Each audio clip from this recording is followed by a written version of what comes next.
오늘 본문은 이제 예수님이 마지막 일주일을 보내시기 위해서 십자가를 지시기 위해서 예루살렘에 입성을 하시는 그런 내용이 설명이 되는 것이고요. 예수님이 예루살렘에 입성을 하실 때의 그 광경이라고 하는 것은 많은 사람들이, 온 유대 사람들이, 예루살렘에 모였던 사람들이 종려나무 가지를 흔들면서 예수님을 맞이했다는 것이고, 우리 예수님은 나귀 새끼를 타시고 예루살렘에 들어가셨다는 거예요. 예수님이 나귀 새끼를 타고 들어가십니다. 예루살렘의 온 무리들은 종려나무 가지를 들고 예수님을 이스라엘의 왕이라고 크게 환영을 하면서 맞이합니다. 이게 예수님이 예루살렘 입성할 때의 광경입니다.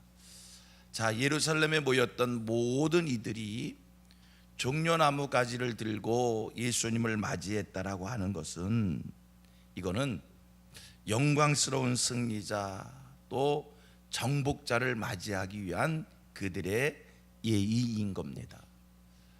성경에서 상징하는 종려나무란 존경의 뜻이 있습니다. 위엄의 뜻이 있습니다. 영광의 뜻이 있습니다. 찬송의 뜻이 있습니다. 이러한 존귀와 영광과 찬송의 뜻을 가진 종려나무 가지를 들고 예수님을 맞이했다라고 하는 것, 이거는 지금 예수님을 영광스럽게 맞이하는 거고요. 그들이 왜 예수님을 영광스럽게 맞이하는가? 당신이야말로 진짜 이스라엘의 왕이십니다. 당신이야말로 우리가 기다리고 있는 메시아입니다 라고 하는 그러한 환영의 마음에서 지금 종려나무 가지를 가지고 예수님을 맞이합니다. 생각을 해봅니다. 예수님이 예루살렘에 들어가실 때 이렇게 영광스럽게 예수님을 맞이하는 그들이 누구였는가 라고 했을 때, 다시 반복합니다만, 이들은 유대인들의 유월절 명절을 지키기 위해서 유대 전체에서 예루살렘으로 모여든 유대 모든 일반 모든 민중들이었습니다. 당시의 종교 지도자들은 할 수만 있으면 예수님을 붙잡아서 예수님을 처형하고자 하는 이러한 생각을 가지고 있었기 때문에 당시에 기득권을 가지고 있었던 사람들은 절대로 예수님을 이렇게 환영할 이유가 없었던 것이고요. 온 전체에 흩어져 있던 유대인들, 일반인들, 민중들, 그들이 지금 예수님을 맞이하고 있는 겁니다. 그들은 일찍이 예수에 대한 소문을 들었거든요. 예수가 가나 혼인잔치에서 물이 변하여 포도주 되게 하는 이 기적을 행했었다라고 하는 것, 예수가 앞을 보지 못하는 사람을 앞을 보게 하고 듣지 못하는 사람을 듣게 하고 중풍병자를 고치고 죽은 사람을 살리고 예수를 통해서 많은 기적이 나타났다라고 하는 이 소문, 그들이 들었거든요. 예수가 오병이어로 보리떡 5개와 물고기 2개로 5,000명을 먹이고도 12광주를 남겼다라고 하는 이 기적의 얘기를 들었거든요. 죽은 나사로를 살렸다는 얘기를 들었거든요. 이러한 것을 들었고 보았고 경험했던 이들이 지금 예수님이 예루살렘에 입성을 하시니까 그들 마음속에 당신이야말로 우리가 기다리던 메시아입니다, 이 얘기는 뭐냐면, 당신이야말로 지금 우리가 기다리던 메시아, 당신이야말로, 자기들이 지금 로마 나라의 식민지 되어져 있는데 지금 우리들의 앞에 서시어서 로마 나라를 쳐부수고 우리를 로마로부터 해방시켜 주십시오라고 하는 그러한 적격자이십니다. 이러한 기대감, 그들이 생각했던 메시아 사상은 정치적 생각 속에서의 메시아 생각의 사상이었기 때문에, 이제 당신이 이스라엘의 왕이십니다, 우리를 로마로부터 해방시켜 주십시오라고 하는 이러한 기대감으로 예수를 크게 환영했던 거예요. 13절 말씀을 우리 같이 읽어보도록 합니다. 13절입니다. 시작. 종려나무 가지를 가지고 맞으러 나가 위치되 호산나 찬송하리로다, 주 이름으로 오시는 이 곧 이스라엘의 왕이시여 하더라. 아멘. 여러분, 이 말씀에서 우리가 지금 무엇을 깨닫게 되는 겁니까? 배우게 되는 겁니까? 이들이 예수님을 맞이하는데, 예루살렘에 입성하는 예수를 맞이하는 이들은 우연때에 예수님을 맞이하는 게 아니라 그냥 아무 생각 없이 궁중심리에 예수를 맞이하는 게 아니라 지금 이들 마음속에 기대감이 있는 거예요. 그리고 예수님이야말로 이 일을 하실 수 있습니다라고 하는 열망 속에서 예수님을 맞이하는 거예요. 진짜로 예수님을 높이고 있는 거예요. 진짜로 예수님을 영광스럽게 생각하고 예수님을 맞이하는 거예요. 당신은 이스라엘의 왕이십니다. 우리를 로마로부터 해방시켜 주실 수 있습니다. 여러분 생각해 보셔봐요. 이때의 광경, 예수님이 예루살렘 입성을 하시는데 예루살렘 전체가 예수님을 향하여 종려가지를 들고 호산나를 외치고 예수님을, 당신은 이스라엘의 왕이십니다. 메시아입니다. 우리가 기다리던 자입니다. 당신이 로마 나라를 쳐부술 수 있습니다. 이렇게 열광적으로 예수를 환영한다고 할 때, 여러분 당사자이신 예수님 이때의 마음이 어땠을까? 여러분 한번 생각해 보셔봐요. 사람들이 많이 모여있는 자리에 섰습니다. 많은 사람들이 자기를 주목합니다. 많은 사람들이 박수를 칩니다. 많은 사람들이 당신은 우리가 기다리던 사람이라고 열광을 합니다. 이때 그러한 대접 환영을 받는 당사자의 마음이 어떨까? 여러분 우리가 사람들한테요, 한두 사람한테만 칭찬을 받아도요 얼마나 우쭐하게 되는데. 제가 어저께 목사님들이 4분 모인 자리에 갔어요. 4분 모인 자리에 갔더니 어떤 목사님이 저를 칭찬을 하는데, 제가 목사님을 15년 전부터 알았는데, 그러면서 15년 전 얘기를 하면서 저를 칭찬하는데 제가요 갑자기 우쭐해지고요, 그 분위기에 타가지고 그럼 내가 그렇지 뭐, 내가 내 자랑을 얼마나 하고 왔는데요. 이게 사람이에요. 사람은요 박수 받으면 칭찬 받으면 우쭐하고요 진짜 자기가 잘난 줄로 착각을 합니다. 그런데 보십시오, 우리 예수님 많은 이들로부터 이렇게 당신은 우리가 기다리던 메시아입니다, 찬송받고 영광받고 당신은 이스라엘의 왕입니다, 그렇게 높임 받을 때, 야, 세상에 우리 예수님은 변함이 없으셨다는 거예요. 할렐루야. 초지일관 똑같은 그러한 자세를 갖추신 우리 예수님인 거예요. 보세요, 우리 예수님이 지금 나귀 새끼를 타고 예루살렘에 들어가십니다. 예수님이 나귀 새끼를 타셨다는 것은 몇 가지 의미가 있지요. 첫째 하나는 스가랴서 9장 9절에 예언되어 있는 하나님의 말씀을 이룬 거고요.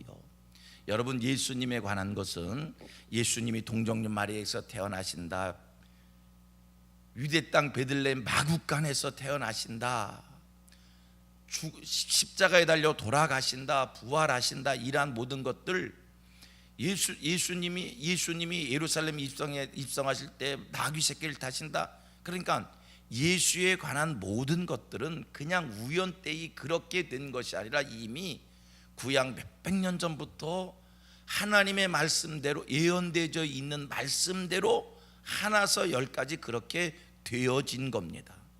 예수님이 나귀 새끼를 타시고 예루살렘에 들어가실 것까지도 스가랴서 9장 9절에 예언되어 있는 것이고요.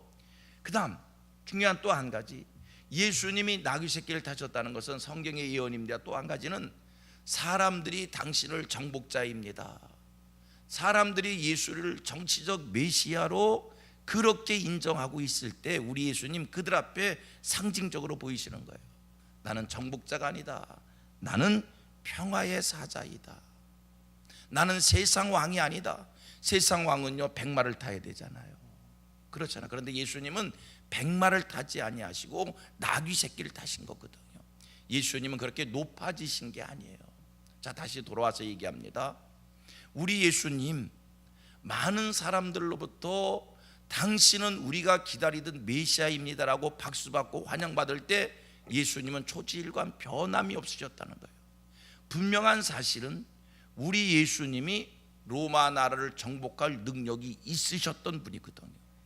생각해 봅니다. 예수님은 당신이 생각한 대로 말한 대로 다 이루실 수 있는 절대 능력을 가지신 분이에요. 하늘에서 불을 떨어뜨릴 수 있으신 분이고요. 우리 예수님 죽은 자도 살리시는 분이고요. 말씀 한마디로 풍랑을 잔잔케 하실 수 있는 분이고요. 마음만 먹으면 한순간에도 12영을 동원해서 당신의 뜻을 이루실 수 있는 그런 분이시거든요. 아멘이잖아요. 그러한 모든 능력을 갖추신 분이지만 모든 사람이 그를 높여도 예수님은 당신이 이 땅에 온 것은 정치적 메시아가 되기 위해서 온 것이 아니라 인류를 구원하기 위해서 온 우리의 구원자이시라는 것을 알았기에 사람들로부터 박수를 받아도, 사람들로부터 인정을 받아도, 사람들로부터 높임을 받아도 절대로 자기의 자리를 벗어나지 않았다는 겁니다. 여러분 생각해 봅니다. 우리 예수님은 매 순간순간마다 한 번도 당신이 이 세상에 오신 이유와 목적을 변하여 살아본 적이 없습니다. 자기에게 능력과 기적이 쏟아져 나와도, 물이 변하여 포도주 되는 기적을 행하는 일이 있어도, 죽은 자를 살리는 기적이 있어도 예수님은 내가 이 땅에 구원자로 오셨다는 것을 고아와 과부와 소외된 자들의 친구로, 죄인들의 친구 되기 위해 오셨다라고 하는 것을 한순간도 잃어버리지 아니하신 우리 예수님이십니다. 우리 예수님 당시의 종교 지도자들로부터 모함을 받습니다. 공격을 받습니다. 시비를 받습니다. 종교 지도자들로부터 어려움을 받습니다. 그래도 예수님 자기의 자리를 버리지 않고 끝까지 자기의 위치를 지키시는 예수이십니다. 지금 사람들이 유대 땅의 모든 이들이 당신이 우리의 왕이십니다라고 얘기해도 우리 예수님 당신이 이 세상에 오신 이유와 목적에서 어긋나지 않고 정치적 메시아가 되지 아니하고 구원자가 되기 위하여 십자가 지는 그 길을 예수님이 스스로 가고 계시다는 겁니다. 끝까지 변하지 않는 예수님입니다. 여러분, 오늘 우리에게 하나님의 은혜가 임하면, 오늘 우리 안에 그리스도의 영이 임하여서 그 그리스도의 영이 우리를 다스려 주시면 중요합니다. 우리도 이 세상을 살아가는 동안 변함없는 똑같은 삶을, 처음에 하나님 앞에 받았던 그 은혜, 첫사랑, 하나님 앞에 결심했던 헌신과 충성에 대한 각오, 변하지 않고 끝까지 지키게 될 줄로 믿습니다. 여러분, 우리의 신앙이 왜 이렇게 변덕스럽습니까? 어떨 때는 최고로 겸손한 사람입니다. 어떤 때는 교만해집니다. 어떤 때는 하나님의 은혜를 구합니다. 어떨 때는 자기에게 꽤나 능력이 있는 줄 알고 교만해집니다. 여러분, 우리가 왜 이렇게 자꾸 우리의 신앙이 순간순간 그렇게 변하는가? 소원합니다. 축복합니다. 하나님 앞에 설 때까지 우리의 마음의 자세가 흐트러짐이 없기를 소원합니다. 하나님을 향하는 간절한 마음이 변함없기를 바랍니다.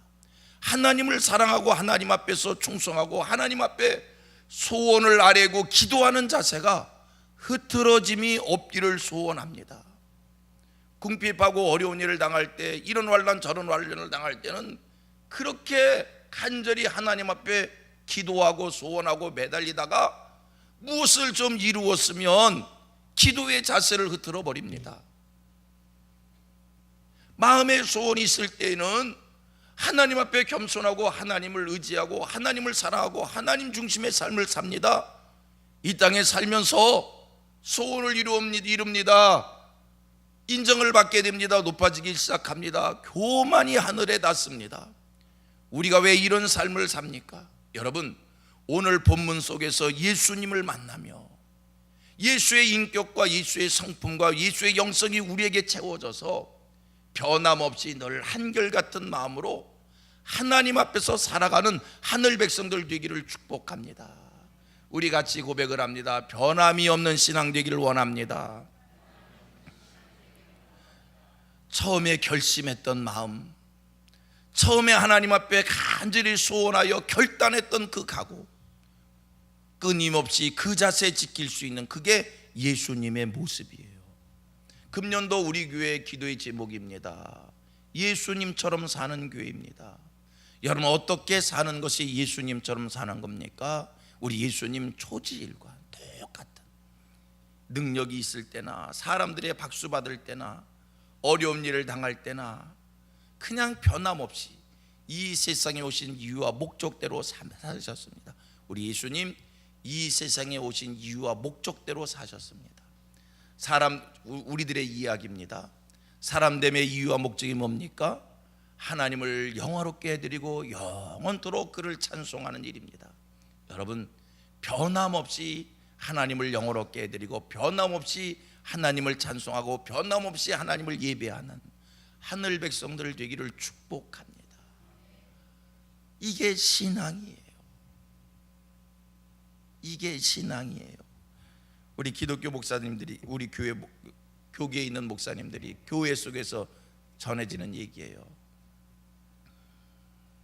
지역마다 교회가 잘 되는 지역이 있고 교회가 안 되는 지역이 있대요. 교회가 잘 되는 지역은 서민들이 사는 지역, 가난한 사람들이 있는 데는 교회가 잘 된대요. 그리고 부자들이 있는 동네는 교회가 안 된대요. 여러분, 세계 교회 역사 속에서 2만 불 시대가 되면 사람들이 교회를 다니지 않는데요. 모르겠어요. 개인 생활 속에서는 예수 믿는 신앙이 있는지 모르겠지만 교회가 안 된대요. 2만 불 시대가 되면 어느 나라도 다 그렇다는 거예요. 왜? 가난할 때는 열심히 하나님을 중심에 살고 부자가 되면 하나님을 찾지 않고 부자 나라가 되면 왜 예수를 안 믿는가? 여러분, 우리는 변함없이 예수를 사랑하십시다. 변함없이 충성하십시다. 변함없이 기도하십시다. 이게 예수의 인격과 성품과 영성을 닮은 신앙생활인 줄로 믿습니다. 기도하겠습니다.